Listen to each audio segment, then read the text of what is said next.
What's up, YouTube?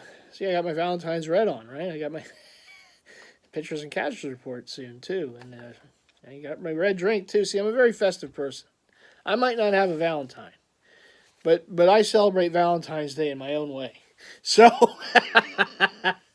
so yes, we all know. I feel like this has become the theme of this sports calendar year. Again, we take second place. Another championship is eludes, and yes, the stats. I'll keep updated them. I'm now 2-9 all time watching my beloved Philly teams in championship games or rounds and series or whatever. The Union lose in the skills competition in the MLS Cup Finals. You had the Phillies losing 6 to the Astros. Now the Eagles lose Super Bowl 57 to the to the to the Chiefs, and yet again we play the dynasty team. I've mentioned that before. But the matchup was good. I liked the matchup. Like I said going in, I thought it was a good matchup. I thought there were two even teams playing. Unfortunately, what I said kind of came to be, right? I said the team that turns the ball over more is going to lose. It was 1-0. But unfortunately, the Eagles turned the ball over in the first half on a Jalen Hurts fumble that got recovered for a touchdown the other way.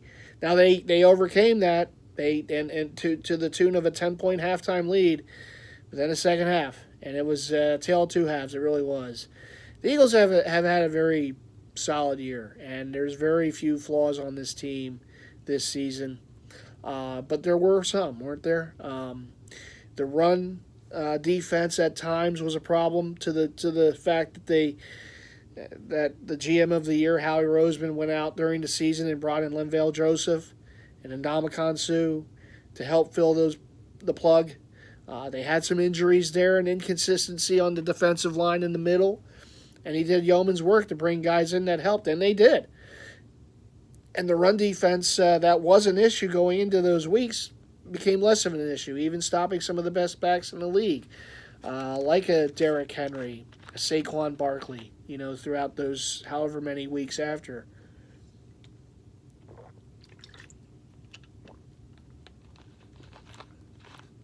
Another problem with the team was special teams. They were not very special. Sans for Jake Elliott, who had another solid year. Really, clutch kicks where he had to in the postseason. But the punting situation, the coverage units downfield, not good. Not good. And unfortunately, those are two things that cost them the game. We look back at Super Bowl 52, and thank God they won Super Bowl 50. Oh, my God. If they would have lost that one and this one. But thankfully, they did get that one. But they played a perfect game, as perfect as you can play. And when you're playing against a team at that time like the Patriots and the GOAT Tom Brady, you had to play as perfect as you could, and the pedal had to be down the entire time. That's how they won that game. The strip sack was awesome. Brandon Graham will always be remembered for that. Unfortunately, there was no strip sack in this game, but no repeat of that. But they were aggressive. They stayed aggressive. They made plays, and they kept on top of it, right? Even at times when the Patriots were coming back, they had a little lead. The Eagles never stopped. They were just relentless in that game. And I thought at times they weren't in this one. And in the second half, and we're going to point to the second half because that's where this game was lost. The Eagles had a 10-point lead, and I had to ask Slim, and my buddy Slim and Mark M were here during that game, and shout out to both of them. But I had to ask Slim, I said, didn't we have a 10-point lead in 52 as well at the halftime? He said, yeah. And I said, I thought I remembered that. And so, yet again, we had a 10-point lead. So the second half starts, and the Chiefs have the ball because they won the toss and deferred. And they go right down the field and score. And I said, uh-oh. Like, that was the uh-oh moment right there, right? Now, to start that drive, the Chiefs ran the ball a couple times. And they started with tough running. and they got chunks. I mean, Pacheco was running really well. The offensive line did a great job. You got to, hey, sometimes you just got to tip the hat to the opponent, right? Chiefs' offensive line showed up. They played really well in the game, and they opened up holes, and then the running backs played really well for the Chiefs, too. Listen, if that doesn't happen, the Eagles win the game. Mahomes, as great as he is, the ankle, I think, listen, it didn't hamper him totally, but you can tell it was a bit of an issue. I know he kind of rehurt it a bit late in the first half. You wouldn't know it in some of those plays in the second half, but that's how great he is. But he only threw like for 180 some yards. Now, part of that was because he was on the sidelines for a good chunk of the first half. The Eagles controlled the clock big time in that first half. And it's a shame they got that fumble, because if that didn't happen, the Eagles might be up by 17 at half. And I don't know if the Eagles are up 17. Never say never. I know what the Falcons lost a 28-3 lead, so you never say never. But I think it would have been much harder for the Chiefs to come back in that situation, because the Eagles' offense still would have been doing what they were doing, keep the ball away from the Chiefs' offense, and getting more points. Unfortunately, that first drive of the second half was a touchdown drive for the Chiefs, and they started that drive with power runs, and it was working for them. And one of the problems with the Eagles' defense, and again, they did a better job at a point of the season on, but you just hope that it could keep up. But the run defense wasn't good, and then the special teams. Chiefs got a touchdown. They were up by a point. Eagles had the ball in a 3-and-out. And what don't you want to do against an offense like Kansas City? Have a 3-and-out. You can't do that. Now, going back, and I didn't think of it at the time, and I will admit to it, I'm sitting in the recliner, I'm watching it, and I saw the punt unit come out, and I'm like, and it was like, damn, a 3-and-out here, all the momentum's with Kansas City, now this isn't good. I didn't think of it at the time, but it's one of those things you think of later. Now, in Super Bowl 52, and it was a different situation, but similar at the same time, the Eagles were down, I think, by a point. New England had momentum. Big-time momentum at the time. Eagles had the ball, and they were still on their side of the field, but it wasn't the 30s. It was like the 40-some-yard line. It was a fourth down play. They went for it, and they got it, right? Foles to Ertz for a first down, and then that led to the Ertz touchdown later in the drive that gave the Eagles the lead that they would never relinquish the rest of the way. Of course, the strip sack happens, on that next drive, possession for New England. The rest is history, as we know. Eagles are down by a point. They have the ball. It's a 4th and 3. The ball's at their 30-some-yard line, and they don't go for it. Now, I understand it's 4th and 3. It's not a 4th and 1, 4th of inches. Maybe you can do that rugby play that now they want to ban, the Eagle rule, or I guess, or whatever. But, right, so they wouldn't have been able to do that, but it was a 4th and short. It wasn't like it was a 4th and 6 or 7. It's a 4th and 3. And again, I said about the pedal to the metal. When you're playing a team like a New England back then, today at Kansas City, you got to keep that foot down on that pedal. And I know it's a risky thing. If you don't make it, you're giving them a short field. Well, they wound up with a short field anyhow. But you're giving them a short field, and I get that, but you gotta keep aggressive in that situation. Your offense is still playing good. You gotta go for it there. Again, I didn't say that at the time. I was just caught in the moment. I'm watching the game. We're down. All these emotions are here. But afterwards, you think of that. You're like, at 4th and 3, if they just would have gone for it, maybe the momentum could have switched. Unfortunately, they don't. They punt, and here comes the special teams. Here comes the big return by Tony, and it's 1st and goal for Kansas City. Just like that, the game. Now, Chiefs score a touchdown. It's an 8-point game. The Eagles, to their credit, come back. They tie it. Jalen Hurts. If people didn't think that he was the guy by his performance in the regular season, and even to the playoffs at that point, boy, that Super Bowl performance. In a losing effort. The hockey sometimes gives the, I know 2 Flyers have won it, in losing efforts in the Stanley Cup Finals, the award to the losing team's player. I know the Super Bowl will, never do it, for a losing player. But if they could have had a co-MVP, Hurts would have been a co-MVP, even in a losing effort. Because he had a just masterful performance in the Super Bowl. I know the fumble happened, and that was real shame that did. But other than that, the guy was just amazing. And he was, for a guy playing in his first Super Bowl against a team like Kansas City, against Patrick Mahomes, for him to have a performance like that tells you a lot about the guy, and it tells you how much of a competitor he is. And we knew that, going in, but you just see it even that much more. The guy's going to get paid. He's going to deserve every penny. I mean, the guy's a winner. I can absolutely see him, and I know I'm an Eagles fan, but I can absolutely see him winning a Super Bowl. I think this is just going to be more of a motivation factor for him to do it. That hunger, and it never goes away. And the greats, it never goes away. Right now, I'm not putting him on a pedestal up there like a Mahomes, like a Brady, like a, make your pick, right? Great players. But you could see that he has that it factor in him. That the moment's never going to be too big. He wants the ball. He wants the ball in crucial situations. They're down. Look, you're down 8 points in a Super Bowl, your first ever Super Bowl, and you're marching them right down the field. You make in a touchdown, just like that, and then he runs for the 2-point conversion. And he could have been stopped a couple times. He just kept going. I mean, the Chiefs didn't know what to do with him. They just didn't, and it's a shame. The other thing that I thought was a shame in the second half is when after Kansas City scored that touchdown on their first possession of the second half, Eagles went on a long scoring drive, but it ended in a field goal. And again, you're playing in Kansas City. You don't want drives ending in a field goal. You want to punch it in. You want to get a touchdown.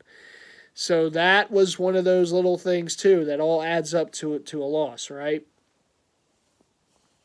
The turf was terrible. It was for both teams, and it's a shame. This is the biggest game on the NFL calendar.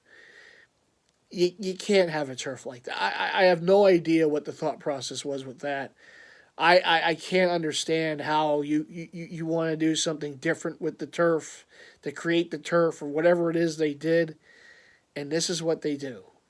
And you made an ice pond, basically, in Arizona, somehow. It was like they were playing where the Coyotes play. It was ridiculous. And again, it went for both teams. And I'm not saying it was the turf that cost the Eagles the game. And again, it's not even the flag at the end, that ticky-tack holding call. The Eagles did the little things that cost them that game that they just couldn't execute. They weren't as crisp at executing certain things that we saw them do throughout the year. And we go back to 52 that they did in Super Bowl 52 that they didn't do in 57, and it cost them the game. Listen, Kansas City is a great team, and all the credit to them. Big Red and everything that he's accomplished. One of the winningest coaches of all time. He now has 2 Super Bowl championships. He's been in 4 of them now. The guy knows how to put teams together, and he knows the quarterback position. And he's done it probably as good, if not better, than any coach out there, in that kind of position. They're a great organization. They're a great team. They know how to win, and they were hungry. They were hungry because they lost the last Super Bowl they were in against Tampa, and they were embarrassed in that game. And players don't forget. Leaders don't forget. Guys like Mahomes and Kelsey and those guys don't forget. So when they get back on that stage, they just want it that much more. Our Kelsey, Jason said, hungry dogs run faster. And it's true. And you saw that in Kansas City. You saw that want that they had in that game, right? I'm not saying the Eagles didn't. The Eagles were just as determined as anyone. They had things to prove as well. But they won the last Super Bowl they were in. The Chiefs lost the last Super Bowl they were in. So there was a little bit of a difference there in just the feels, right, in this game. And they just played. They didn't hey, look, they were down 10, and they came back. We knew they would. Slim told me, he said, I wonder how Andy's going to adjust. And we hopefully were ready for it. Unfortunately, the Eagles weren't. I know the Eagles lost both their coordinators today, in Steichen to the Colts and Gannon to the Cardinals, so he stays in Arizona. All right, he can stay there. That's okay. I was not a big Gannon guy. I know they did a lot of great things defensively with the pass rush this season. They set a franchise record with sacks. They just about had the league record.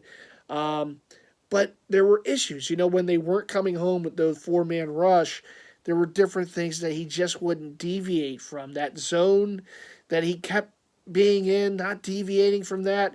Now, you can get away with that against certain teams and against certain systems, but others you can't. We saw that over the years. We saw that against Kansas City last year, right here in Philly. We saw that against Tampa Bay and Tom Brady a couple of times last season, right? Certain teams you got to adjust because they're going to adjust to you. Now you got to adjust back to them. And I just don't think Gannon ever did it as much as he should have, particularly in that game, in that Super Bowl, on the greatest stage. And I'm not saying that you blitz the house at Mahomes because Mahomes is one of those he reads blitzes so well, he gets rid of that ball and he always finds the open man. Blitzing him is a dangerous thing to do because he's just one of those quarterbacks. He's just that guy, and that's just it. But I would have blitzed a little more. I mean, I think they just got a little too comfortable in that zone, and they didn't get away from it. And the rush wasn't getting there. And part of it was the field, and part of it was the Chiefs' offensive line doing a great job. They just weren't getting any kind of sustained pressure on Mahomes. It wasn't a good day for the linebackers either. Edwards, Kazir White, they looked lost at times. A lot of that read option stuff was fooling them quite often. You saw Edwards out of position a little too much. The secondary, obviously, they were fooled on those two touchdowns late in the game, wide open, both receivers. And Kansas City does that to a lot of teams, so this isn't, the Eagles aren't alone. Sometimes you just got to say, listen, they're a great team and they're a great team for a reason. And to beat them, you had to play better. And unfortunately, the Eagles didn't play 4 quarters better.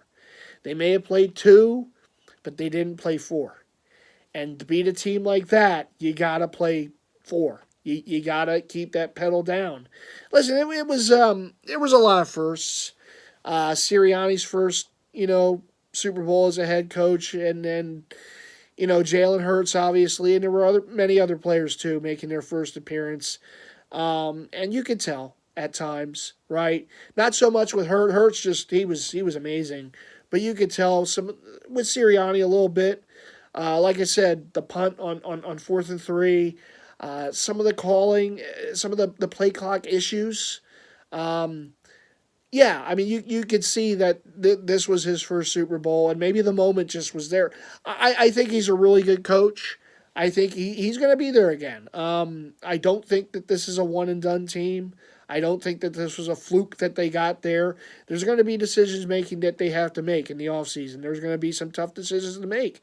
There's some players that aren't going to be here, but it's up to Howie and the powers to be that's going to have to replenish those players. They're going to have to replenish the offensive and defensive coordinators. But I believe in this organization, and I believe that they're going to do whatever they can, to keep having success. This is going to be a good team. And for people out there to think this is a one and done and a fluke, I think you're gonna see just how wrong you are over the next few years. This team has one of the, in my opinion, could be a very dynamic young quarterback in this league, and they're gonna have success. A lot of the young weaponry that they have on the offense are gonna be here for a number of years.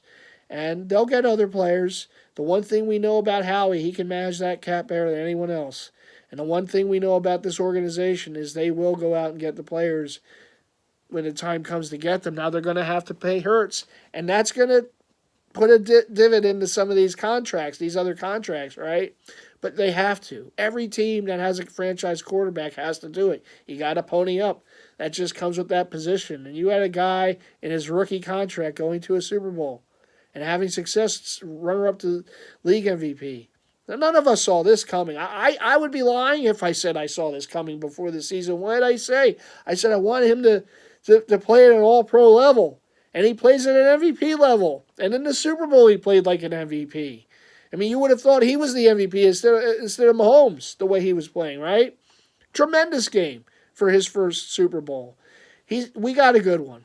We do. And I will raise the hand when they drafted him in the second round and said, what are they doing? They have all these other needs. Why? We don't need another quarterback. What are we doing, right? Well, look, they proved me wrong in saying that. They proved a lot of people wrong. And I give a lot of credit to Jalen and what he was able to accomplish this season. And it ain't done yet. It just isn't. This is just the beginning.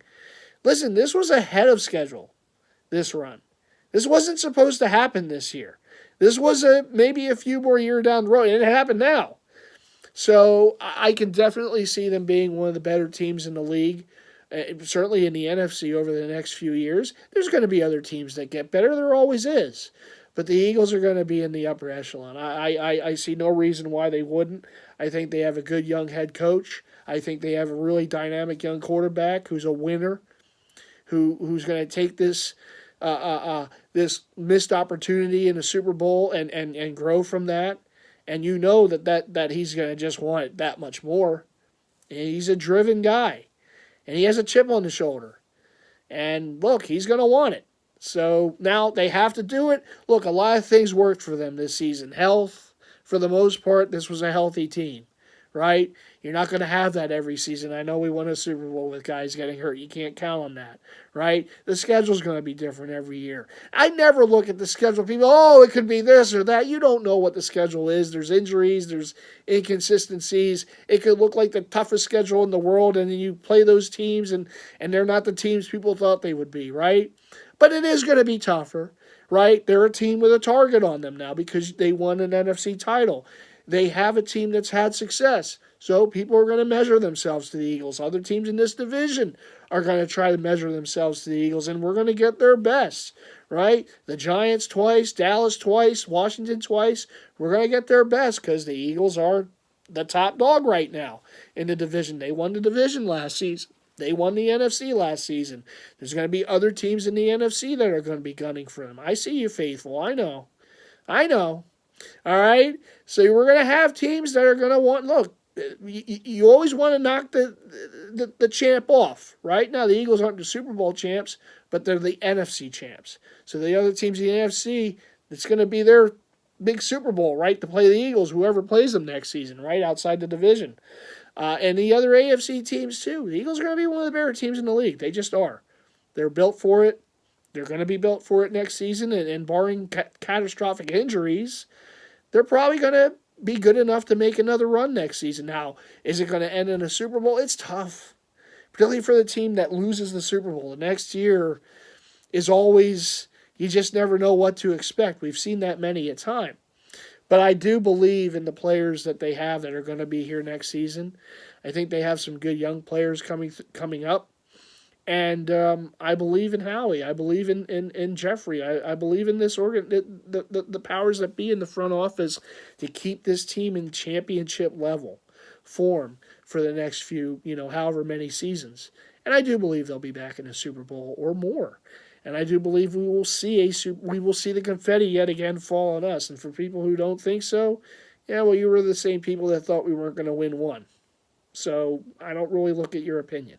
It means very little to me. Listen, I know it's tough. We've had so many close calls, just couldn't finish the deal. I don't know what we're going to have with the Sixers. I know with the Flyers they're not going to make the playoffs, but the Sixers, I know they were joking, saying, we're just going to go to the finals and lose to the Suns. Can we take another second place? But listen, it's exciting. And the one thing I will say is I think we're in a good spot. I really do. The teams in this town, I'm 2-9. But we're in a good place now. We have an exciting baseball season to look forward to. They went out and retooled. Boy, didn't they, right? They're going to be fun to watch this season and for the next however many seasons. The Eagles are going to be there. People might not believe it. People might say, you're just a fan, blah, blah, blah. No, I've watched this league long enough. I know the teams when they get good, and this is what they are. You saw it with other teams do it. The Eagles are on that slope. They just are. If you don't think they are, you don't know football. I'm sorry. It, I can't. I can't help you. Okay, the Eagles are going to be a very good team for a number of years, and we have a very very good quarterback to watch, and it's going to be it's going to be good. It's going to be good. And people thought they were tired of the Philly fans before. It's just getting started. It's just the beginning. This isn't the end. It's the end of the season. It's just the beginning. Just the beginning. We're coming. We got baseball. We got football. We got soccer. Unless we're in a shootout, then no. But maybe the Sixers get out of the second round. Maybe. We got baseball. We got football. You're going to get tired of us. I'm telling you. But it's fun. And when teams are doing well here, well, it's one of the best places to be. Because these fans are passionate. They fill those stadiums. Make it tough for the other teams. And we have a lot of fun. There's a lot of pride in this town for these teams. And there's a lot of passion. Maybe sometimes it gets a little overflow. I've been known to do that every now and then. And in some of those lives, too, that Rez has. I'm giving myself a little break. With all due respect. At least for a week or two. But I'll be back then. But I love being a fan of these teams, even if they do disappoint me a lot. It's still a passion of mine. It will always be, and I'll always bring it to you here on YouTube, particularly for my Eagles, right? And I look forward to baseball season. We'll see what the Sixers do in the House of Horrors. That's the playoffs, but we're gonna see later in the spring, and things are gonna get better. This is just the beginning, guys. This is just the beginning. It's going to be some fun rides to come. All right, everyone. Well, as always, thanks for watching. And that's going to conclude another Season of the Fan. The Philadelphia Eagles lose in Super Bowl 57. A tough one. A really good game. 57 goes down. 38-35. Kansas City. Congrats to Chiefs Kingdom. Congrats to Big Red. It was a Philadelphia Super Bowl. It was very interesting storylines. Mahomes, boy, he's one of the greats. I mean, what can you do, right? So yes, the Travis got the better of Jason. Maybe they'll both be in Margate again, New Jersey, this summer. just Travis, don't rub it in too much, okay? All right, everyone. Well, take care, and as always, go Birds. Next season, let's finish the job. Let's finish the deal. And I'm looking forward to seeing the continued progression of Mr. Hurts and Nick Sirianni as the head coach as well, and all the talent that they're going to have. All right, everyone. I will see you in the next vid. We'll probably do some more Season of the Fan series and whatever else in this channel. So be on the lookout for that. And as always, you got to hit the subscribe button if you already haven't done so. Make sure you leave those likes. God knows I need them. I mean, these second place finishes. One after another. It's just get me off the hamster wheel. So, and make sure to hit the bell icon so you always get notified to future content by yours truly. All right, everyone. You all take care, and I'll see you in the next one.